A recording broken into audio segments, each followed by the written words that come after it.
Welcome back. आप देख रहे हैं वन अपना फाइनेंस मिनिस्टर और मैं हूं आपके साथ कविता थपलियाल। हमारे साथ अब आपके सवालों के जवाब देने के लिए जुड़ चुके हैं हमारे आज के एक्सपर्ट गौतम कालिया, शेर खान भाई BNP पारिपास से। गौतम, स्वागत है आपका और झटपट सवालों का सिलसिला शुरू करते हैं। लेकिन उससे पहले फटाफट एक व्हाट्सएप नंबर फ्लैश करेंगे आपके स्क्रीन पे और यूट्यूब का ID भी, जहां पर अपने सवाल आप हम तक पहुंचा सकते हैं। सवाल किसी भी तरह के हो सकते हैं, इन्वेस्टमेंट से रिलेटेड हो, इंश्योरेंस पर आपको सलाह चाहिए हो, फाइनेंशियल प्लानिंग का कोई भी मुद्दा हो जो कि आप चाहते हैं कि हमारे एक्सपर्ट्स आपको सलाह दें।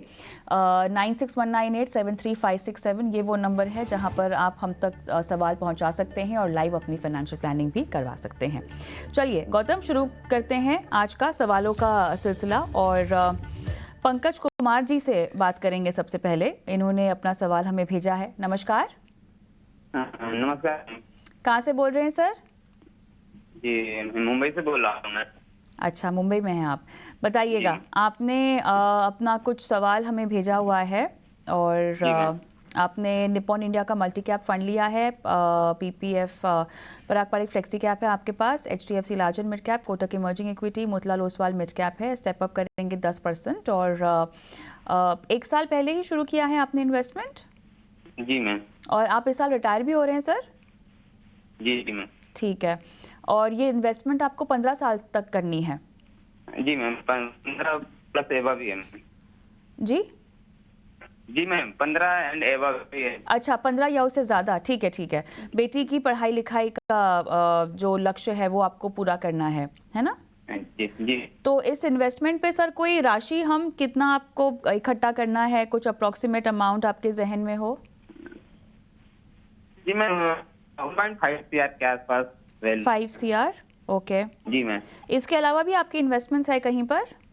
जी मैम, एक LIC का इन्वेस्टमेंट है मैम, ऐसी जीवन 2000 पर मंथ जाते हैं जीवन आनंद ले रखी है मैम। तो उसकी रिगार्डिंग चेक करना था कि उसको कंटिन्यू करें या उसको कब से ली हुई है और कितनी किश्त चुका चुके हैं? जी मैम, 5 ईयर हो गया मैम। 5 साल हो चुके हैं। क्या है sum assured? Sir term policy term और सम अश्योर्ड कितना है? पॉलिसी मैम 2000 पर मंथ आता है मैम। और उसका टर्म का कितने साल तक भरना है? 20 ईयर मैम। और 15 साल भरना होगा? 25 ईयर में। 25, अच्छा, और 20 साल है। अच्छा, चलिए ठीक है, इस पर भी सलाह दिलवाएंगे। लेकिन उससे पहले आपके पोर्टफोलियो को देख लेते हैं। और 5 CR का आपका टारगेट है और ऐसे में आपको अपना निवेश बढ़ाना होगा, जो कि आप जानते हैं और आप कह भी रहे हैं कि बढ़ाएंगे 10% से। गौतम, फंड्स कैसे हैं? तो पंकज जी के फंड्स में बस एक ही कमी है, वो है कि लार्ज कैप का एलोकेशन कम है। वैसे तो फंड्स सब ठीक हैं, बस पोर्टफोलियो लेवल पे लार्ज कैप में थोड़ा और पैसा जाना चाहिए। तो मैं यही कहूंगा कि Motilal Oswal mid cap fund जो है, जहाँ पे 2500 जा रहे हैं, वहां से 800 रुपये कम कर दें। कोटक इमर्जिंग इक्विटी फंड में जो 2500 जा रहे हैं, वहां से 1000 रुपये कम कर दें। और Nippon India multi cap fund में जो 2500 जा रहे हैं, वहां से भी 500 रुपये कम कर दें। तो ये ये 800, 1000 और 500 जोड़ के एक ही फंड में डालिए, ICICI prudential blue chip fund में। तो उससे आपका लार्ज कैप का एलोकेशन भी थोड़ा और बढ़ जाएगा। अगर आप यही 12,500 महीने का करेंगे सिप, और हर साल इसको स्टेप अप करेंगे 10% से, तो आपका 15 साल में अगर 12% का रिटर्न आया सालाना, तो आपका 1 करोड़ के मूल्य से ज्यादा बन जाएगा। चलिए, बहुत बढ़िया। जीवन आनंद पर आप इनको सलाह दे पाएंगे गौतम? जीवन आनंद का मुझे इतना ही समझ में आया कि ये 5 साल के लिए अभी तक पैसा दे चुके हैं और अभी 20 साल के लिए और पैसा देना है इनको। और मेरी अंडरस्टैंडिंग ये है कि ये 20 साल खत्म होने के बाद इनको ये रकम वापस भी मिलेगी। क्या ये सही है? ये मुझे क्लैरिटी नहीं है। नहीं बताया है अब तक, मुझे शायद इनको याद नहीं है। बट टर्म पूरी होने के बाद इनको कुछ एक मुश्त रकम हाथ में आनी जरूर चाहिए, जो कि पॉलिसी के फीचर्स में से एक बात है गौतम। हाँ, तो अगर वो पॉलिसी में उन्होंने वो ऑप्शन लिया हुआ है, तो फिर मेरा कहना ये है कि आप जारी रखिए। क्योंकि अभी आपकी उम्र सिर्फ 34 है। मेरा मानना यह है कि आपका कुछ लाइफ कवर भी होगा, इसलिए आपने ली है, तो लाइफ कवर ज़रूरी है लेना। हर पोर्टफोलियो में सबसे पहले आपको लाइफ कवर, मेडिकल कवर लेना ज़रूरी होता है। तो अगर आपके पास अभी और कोई कवर नहीं रहेगा क्योंकि आप गवर्नमेंट जॉब छोड़ रहे हैं, आर्मी छोड़ रहे हैं, रिटायर हो रहे हैं, तो लाइफ कवर रखना ज़रूरी है। और फिर आपने 5 साल का निवेश कर चुके हैं, तो वो जारी रखिए 20 साल तक, जिससे वो भी मूल्य आपको जब आप 54 के हो जाएंगे तब आपको वो भी मूल्य मिलेगी। चलिए, कम उम्र के हैं तो मेरे ख्याल से एक बार टर्म प्लान भी कंसिडर कर सकते हैं। वो एक अलग से आपके लिए लाइफ इंश्योरेंस या प्योर लाइफ इंश्योरेंस की कवरेज हो जाएगी, जो आप कंसिडर कर सकते हैं पंकज कुमार जी। निवेश जब हो सके बढ़ाइएगा। ऑल द बेस्ट आपके इन्वेस्टमेंट जर्नी के लिए। हर्ष जैन मेरे साथ फोन लाइन पे जुड़ गए हैं। नमस्कार। नमस्ते मैडम। कहाँ से बोल रहे हैं? मुंबई से।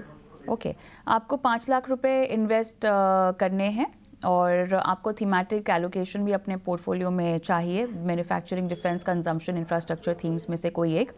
करंट पोर्टफोलियो में जो डिटेल्स आपने मुझे दी हैं उसके मुताबिक पराग पारिक का फ्लेक्सी कैप है, HDFC का इंडेक्स सेंसेक्स प्लान है, निपॉन इंडिया का स्मॉल कैप है, टाटा का भी स्मॉल कैप है आपके पास, कोटक इमर्जिंग इक्विटी है और 2CR रिटायरमेंट और फिलहाल 15 साल के लिए आप इसको इन्वेस्ट करना चाहते हैं, राइट? हाँ मैडम।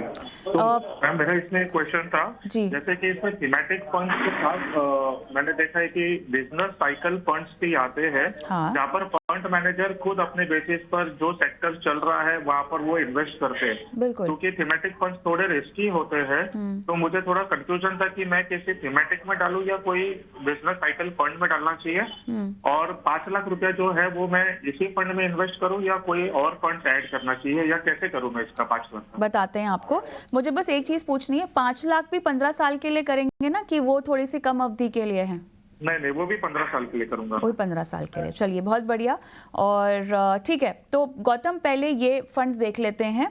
एक फ्लेक्सी कैप है, एक इनके पास पैसिव लार्ज कैप है और 2 स्मॉल कैप है और एक कोटक इमर्जिंग भी है। बताइएगा, फंड्स तो ठीक हैं सारे? जी, तो हर्ष जी, आपके फंड्स में थोड़ा सा बदलाव मैं बोलूंगा। एक तो ये जो कोटक इमर्जिंग इक्विटी फंड है, इसमें जो आप 7,500 डाल रहे हैं, इसमें आप 2,000 कम कर दीजिए। ये जो टाटा स्मॉल कैप है, ये पूरा आप शिफ्ट कर दीजिए। और ये निपॉन स्मॉल कैप में भी आप 1,000 रुपए कम कर दीजिए। तो ये जो आप कम कर रहे हैं, ये कहाँ पे शिफ्ट करना है वो मैं जरा बता देता हूँ। तो कोटक इमर्जिंग इक्विटी में जो आप 2,000 कम कर रहे हैं, वो आपका HDFC इंडेक्स का फंड में ऑलरेडी निवेश जारी है, उसमें आप 2,000 डाल दीजिए, जिससे आपका लार्ज कैप का एलोकेशन बढ़ जाए। क्योंकि हम एलोकेशन देख रहे हैं आपका महीने का कितना किस कैटेगरी में जा रहा है। दूसरी बात रही टाटा स्मॉल कैप की। आपके पास स्मॉल कैप का ऑलरेडी एक्सपोजर है काफी, तो स्मॉल कैप, वो वाला टाटा स्मॉल कैप का पैसा हटा के आप बंधन कोर इक्विटी में डालिए, जिससे आपका लार्ज और मिड कैप में एक्सपोजर आएगा, जो आपके पास ऑलरेडी नहीं है। वो नहीं है, वो नया इन्वेस्टमेंट हम बता रहे हैं। और फिर ये निपॉन स्मॉल कैप में जिसमें आप 5,000 डाल रहे हैं, यहाँ से आप 1,000 रुपए कम करके पराग पारिक फ्लेक्सी कैप में डालें, तो वो आपकी ऑलरेडी इसमें आपका निवेश चल रहा है। अब आए आपके न्यू इन्वेस्टमेंट, जो आप नया निवेश करना चाहते हैं, जो 5 लाख आप डालना चाहते हैं। तो HDFC इंडेक्स सेंसेक्स प्लान, मैं ज्यादा फंड आपका बढ़ाना नहीं चाहता, इसलिए जो एग्जिस्टिंग फंड है जो अच्छे लग रहे हैं उन्हीं में हम बोल रहे हैं ज्यादा बढ़ाने के लिए। ये जो मूल्य आप डालना चाहते हैं 5 lakh, HDFC index Sensex plan में 1.5 लाख डालिए, बंधन कोर इक्विटी फंड में 45,000, कोटक इमर्जिंग इक्विटी में 1 लाख और पराग पारिक फ्लेक्सी कैप में 1,30,000। इसके बाद आपने जो पूछा है बिजनेस साइकिल फंड या थीमेटिक फंड, देखिए या तो बिजनेस साइकिल या थीमेटिक, ये जो भी ऐसी आप स्ट्रैटेजी लेते हैं, ये आपका सैटेलाइट पोर्टफोलियो हो जाता है। तो एक आपका कोर पोर्टफोलियो होता है, जो हम बोलते हैं दाल चावल पोर्टफोलियो। उसका मतलब है कि यहाँ पे आपने फंड मैनेजर को पूरी छूट दे के रखी है और वो डिसाइड कर सकते कौन सा स्टॉक में उनको पैसा डालना है। अभी वो एक सेक्टर में फोकस करें कि एक थीम में फोकस करें, वो जरूरत नहीं है।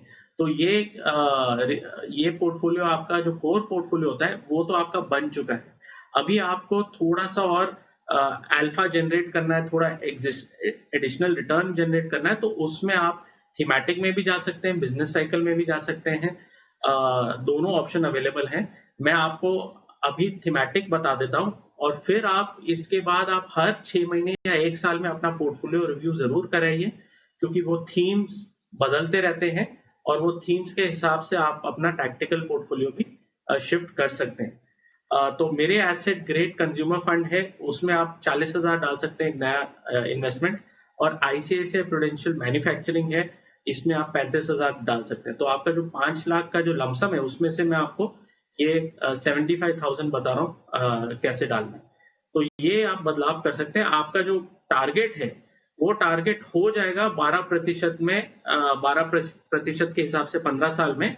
बस आप अगर थोड़ा सा और 1-1.5 लाख डाल सकते हैं तो आप पहुंच ही जाएंगे वहां तक।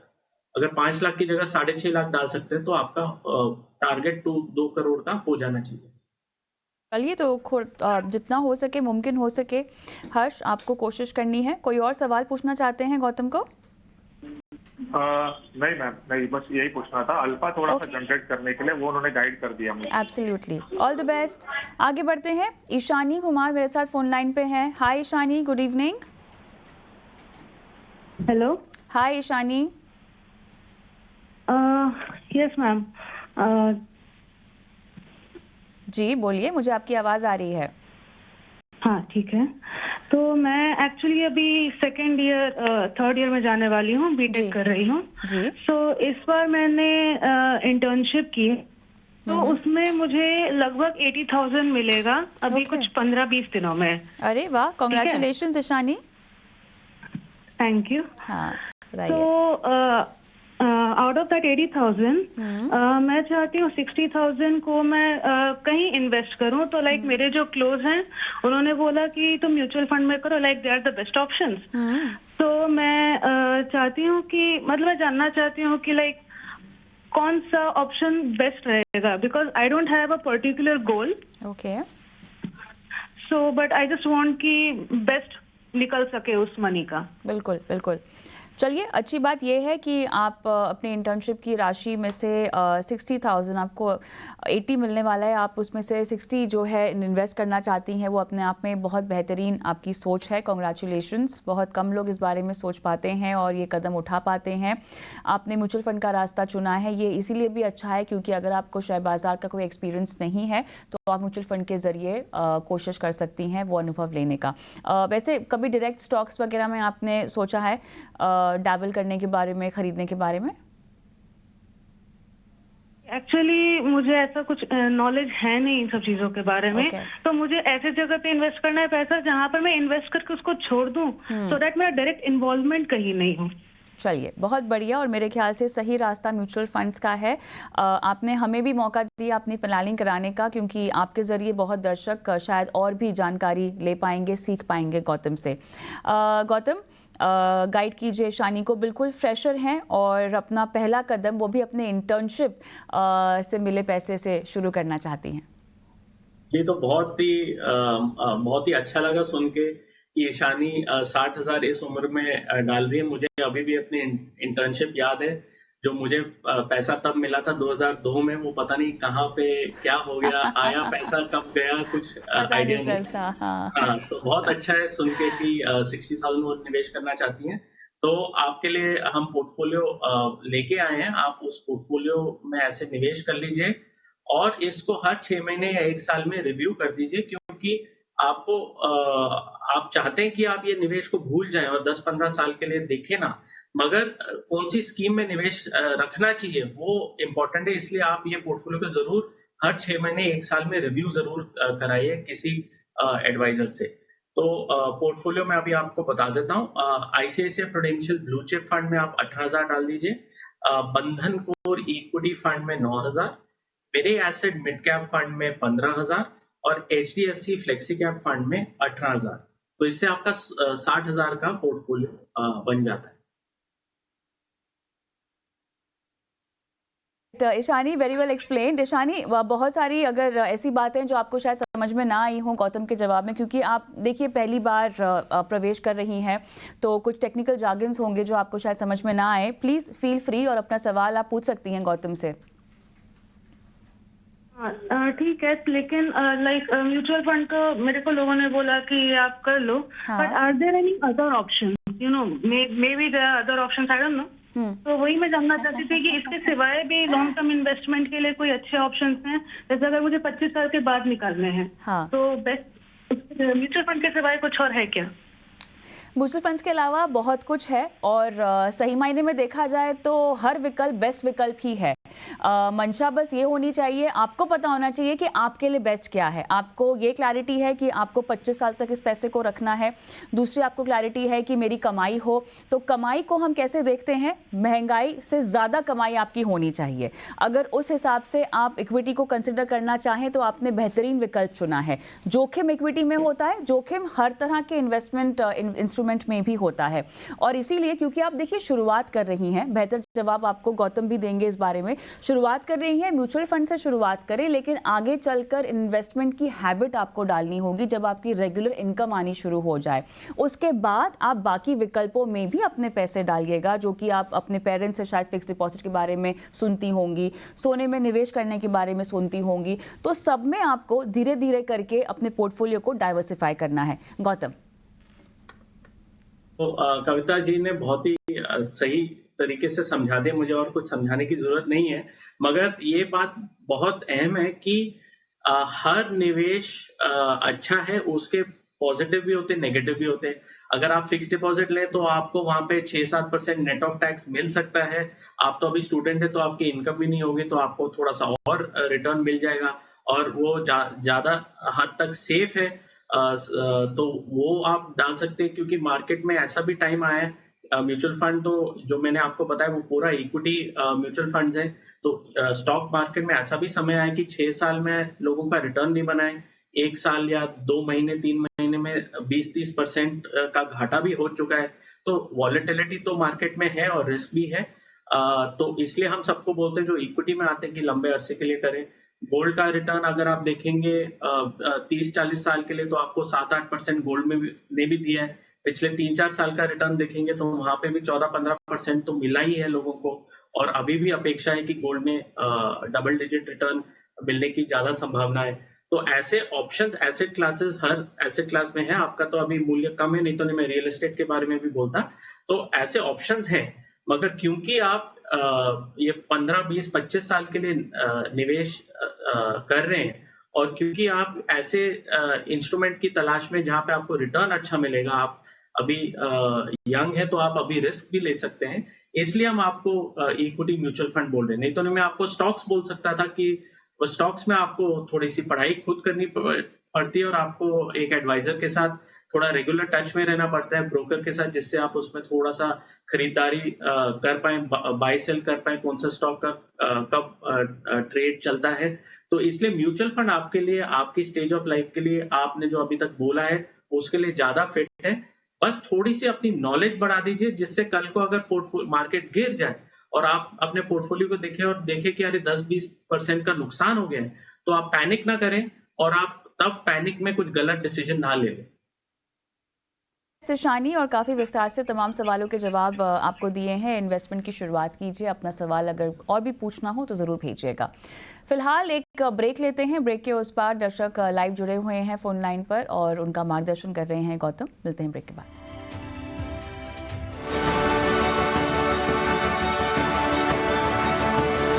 Alright, welcome back. आप देख रहे हैं वन अपना फाइनेंस मिनिस्टर, और राजेश कुमार का सवाल हम लेंगे यूट्यूब के जरिए। उन्होंने सवाल पूछा है, और एसआईपी ये अपनी कर रहे हैं मंथली, और इन्होंने डिटेल्स में 10 फंड्स जो हैं वो दे रखे हैं। मैं नाम नहीं पढ़ूंगी, गौतम आपके पास तमाम डिटेल्स होंगी, और पोर्टफोलियो को इवैल्यूएट करना चाहते हैं। लक्ष्य इन्होंने अपने लिए कुछ डाल रखे हैं, जिसमें 1 CR चाइल्ड एजुकेशन के लिए, और रिटायरमेंट का पोर्टफोलियो लगभग 15 साल में इनको चाहिए 20 करोड़ रुपए, ये कह रहे हैं इस पोर्टफोलियो में। और मेरे ख्याल से 3 साल के बाद 1 CR चाहिए इनको बच्चों की पढ़ाई के लिए।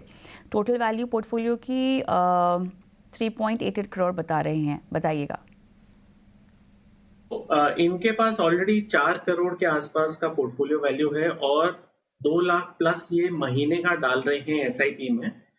तो ये मूल्य से इनके जो टारगेट है, जो 1 करोड़ और 20 करोड़ के जो टारगेट है, 1 करोड़ जो 3 साल में चाहिए और 20 करोड़ 15 साल में, ये इनका हो जाना चाहिए। हमने रिटर्न एजम्पशन लिया है 3 साल के टारगेट के लिए 10%, क्योंकि वहां पे थोड़ा सा सेफ खेलना पड़ेगा, और 12% उनके रिटायरमेंट टारगेट पे। अब आते हैं उनके फंड्स के बारे में। फंड्स में वही चीज जो मैं 6 महीने से हर शो में बोले आ रहा हूँ कि लार्ज कैप का एलोकेशन कम है। सब ज्यादातर पास परफॉर्मेंस देख के मिड और स्मॉल कैप में ओवर एक्सपोज हो जाते हैं। तो यहाँ पे भी मैं वही बोलूंगा, इनका 45,000 जा रहा है निपॉन इंडिया स्मॉल कैप में, वहां से इनको 22,500 शिफ्ट करना है एचडीएफसी टॉप 100 में। क्वांट स्मॉल कैप में इनका 20,000 जा रहा है, वहां से इनको 11,500 शिफ्ट करना है एचडीएफसी टॉप 100 में।